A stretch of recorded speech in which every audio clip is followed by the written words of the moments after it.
Zebra Tribe. I'm Sarah, and this is my husband, Aaron. And today, I guess we're just gonna do like the Young and Married series, right? Sure. Yeah. This is not very rehearsed. Not at all. But I guess being that we did the How We Met story, we just wanted to do, I guess, touch base a little bit on the subject on how we got married so young and started a family so young. You want to begin? I'm gonna just throw you right in there. Throw me out there. Yeah. Okay. Well, we left off, with the video about how we met, and we spent a lot of time with each other after we met. Yes, we did. I stopped, hanging out with bad influences, basically, and started to get my life together, which was a good thing at that time, because that was a good time in my life where I was transitioning from high school. So it was a really important time.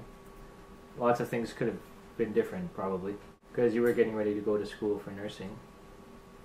Yeah, pretty much. So this was pretty, I guess, we were transitioning, getting ready to go off, I guess, to school. To university, and then what happened? Well, you found out that you were pregnant. I found out I was pregnant. Right around, I would say the 6th or 7th.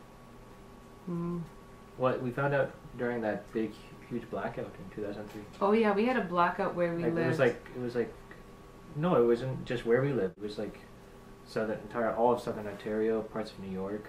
Yes. Right? And there was absolutely no power anywhere, and it was kind of crazy because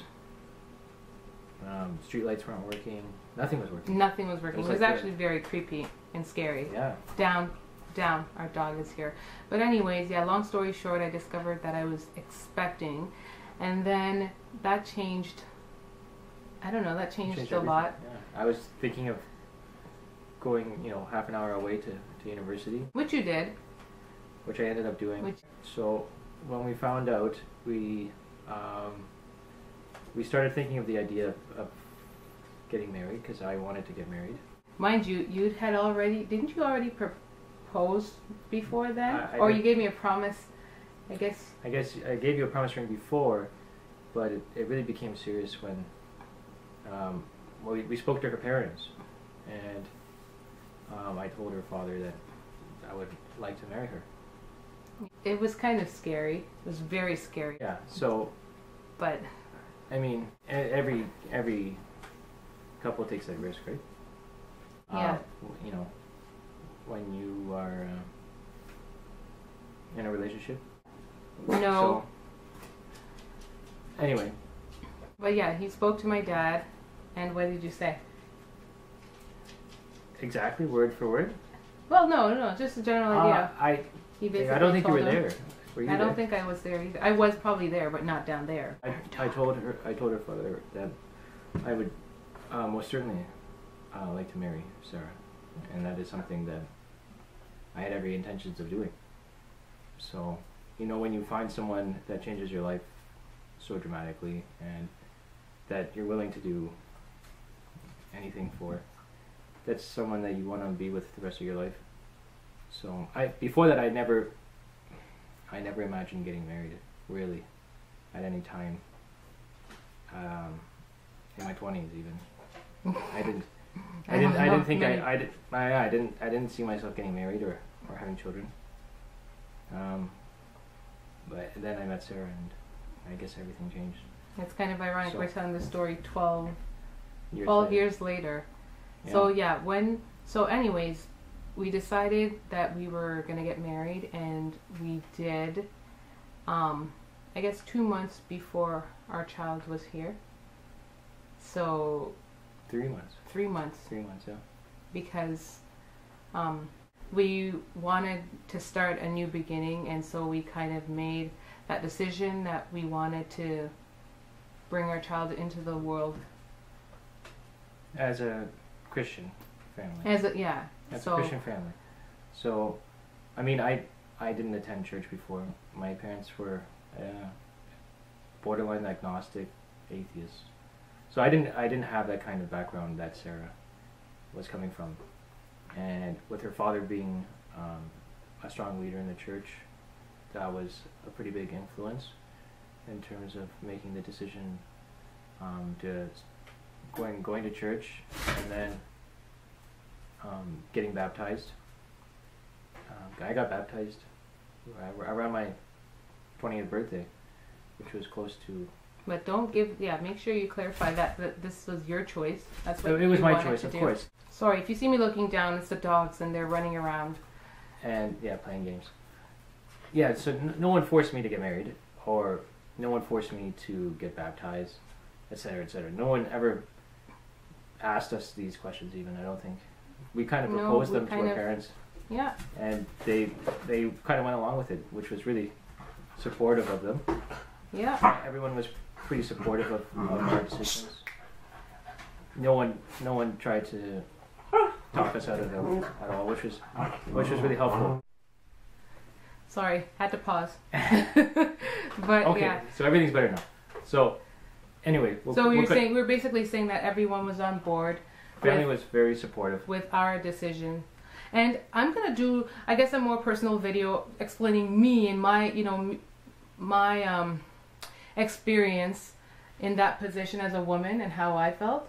Sure. You know what I mean? Because I know a lot of women, when they get to that point, they may feel all sorts of feelings go through our head, being like a teen and expecting. So, yeah, I'm gonna do a little more personalized video on that. But yeah, basically, we made the decision and we were basically planning a wedding, and then we planned our wedding in like 2 weeks. 2 weeks. Yeah, it was very, very fast. And yeah, we were lots of work.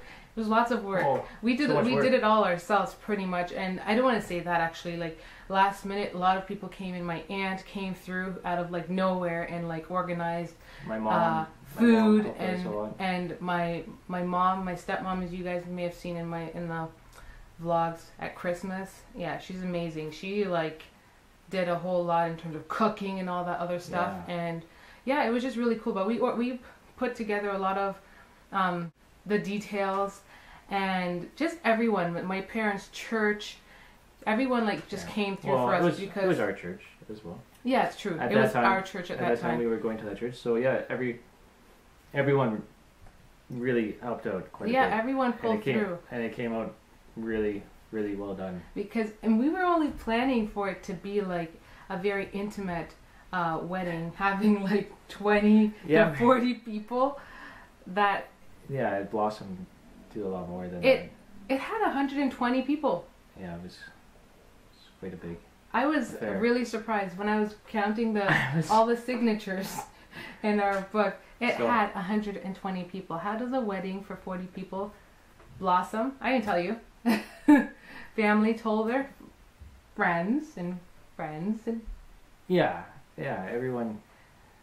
Yeah, we saw a lot more friends and family than we expected. Which was really good. It made it made the day just, I don't know, really special in terms of the details with regards to like, well, in terms of like catering and food, like I guess I'm lucky my in-laws are Jamaican, and everyone loves Jamaican food, and they always make a lot of it, you know, because they want everyone to enjoy.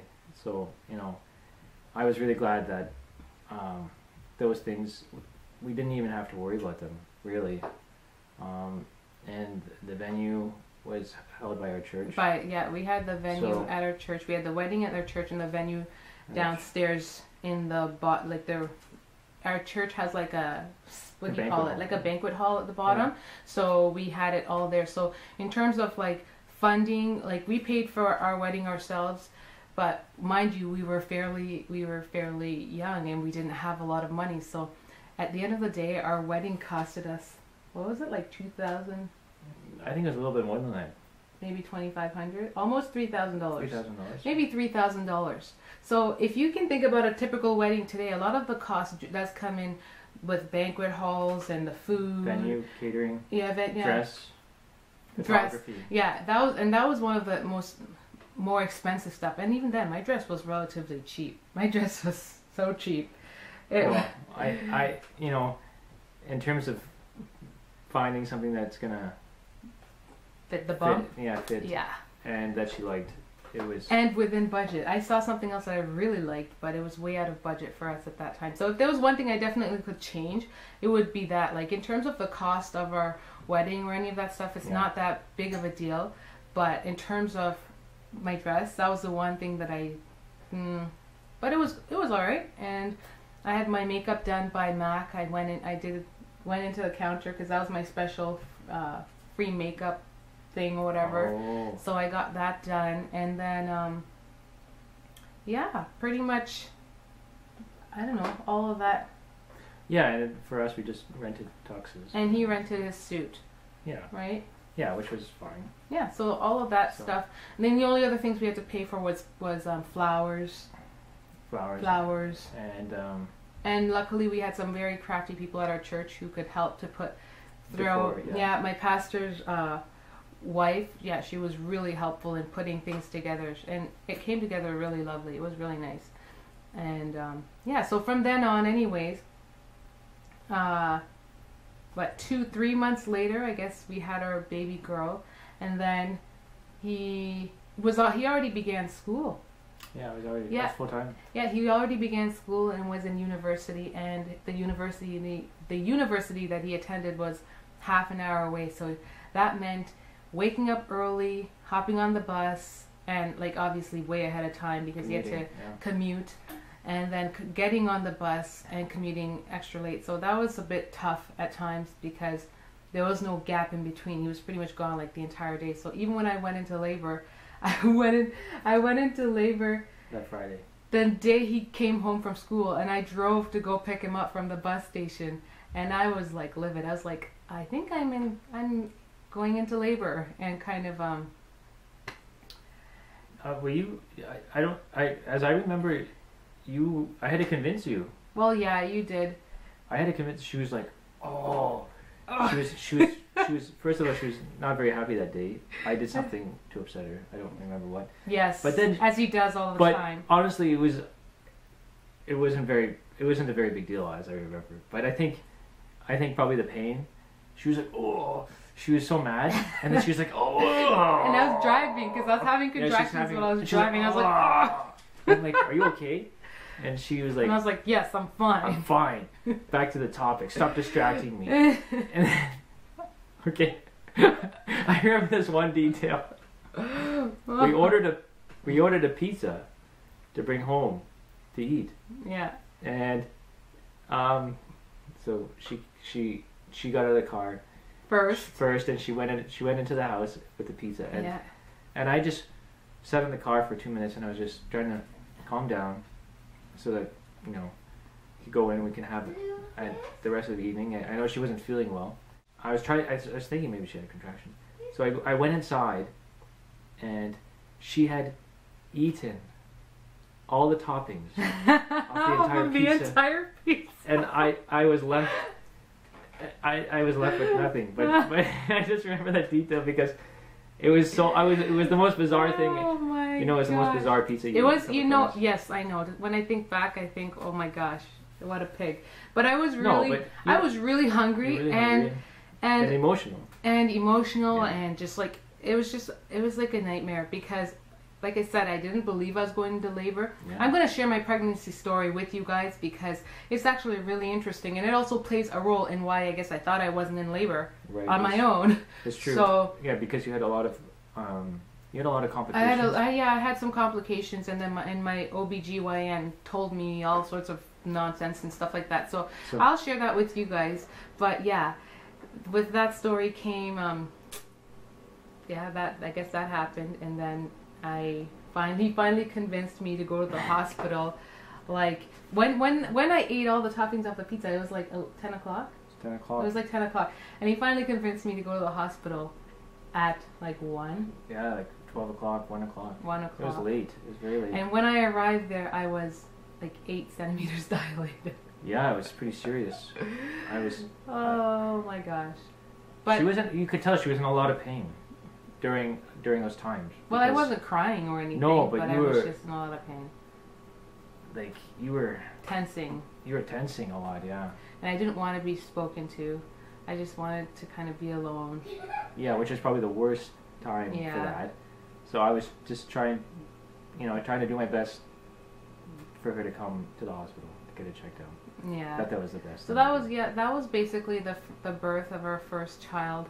And then to fast forward things a little bit, time went by, he went to school, and then eventually, because I'm going to do separate videos, so in between, so I don't want to share too much of the detail that I want to share into the other video.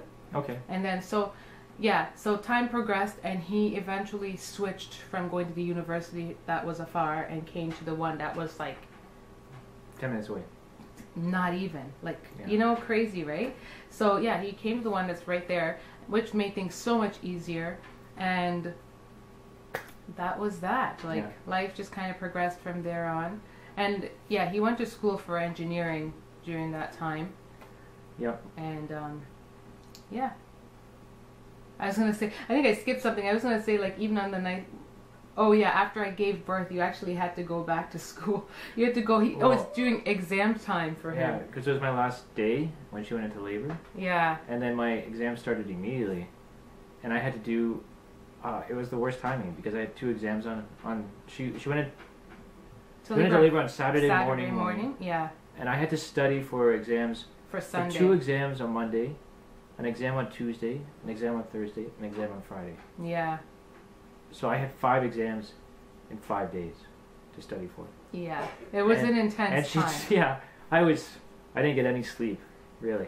Yeah, and neither did I. It was and I ended up having C-section, so that was a little different, and it was tougher because though he came to visit and he had to go study, I had to be understanding that he had to study, but it was still kind of stressful because I didn't have that support there the whole time especially when I needed it.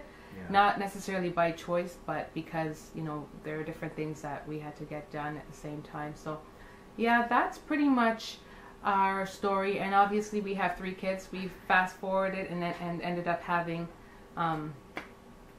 another child 2 years down the road, and another one 2 years after that. And, I will share my pregnancy journey with you guys, and then you guys can understand a little bit more of what took place in between that time in details. So in the meantime, but that's a lot to digest, I think. Yeah, that was a long story. So we hope you enjoyed this video, and I don't know if you guys have any questions in regards to what we just shared with you, or if there's any more things that you'd like to know, ask down below. Yeah, and we will do our best to answer. Yeah, okay. Sure. Is that cool? Give us a like if you like it. Subscribe. Should I talk in my British accent? Absolutely. You should tell them the story of me talking in my British accent for the whole day. She spoke in the whole, and then at the point I was like, okay, sir, you gotta be serious now because we're gonna go somewhere. And, you can't fake it now. We gotta be real. What is that? I can't stop. not necessarily like that, but but she's like, I don't remember. I was like, I can't remember how to speak properly. I've had an obsession with the British accent forever, and I think she forgot. She sounded genuine in saying she forgot. I was trying to stop, and I couldn't. It was so weird. She couldn't. Yeah, she couldn't go back to. That was a dare. You guys dared me to talk in that accent the whole day, I did. Yes. Oh. Anyways, guys, that was a little bit of a rant, but thank you for watching. Don't forget to rate, comment, and subscribe, and like our videos, please, and thank you. Absolutely. And so all bye. Right. Till next time, bye. And turn up.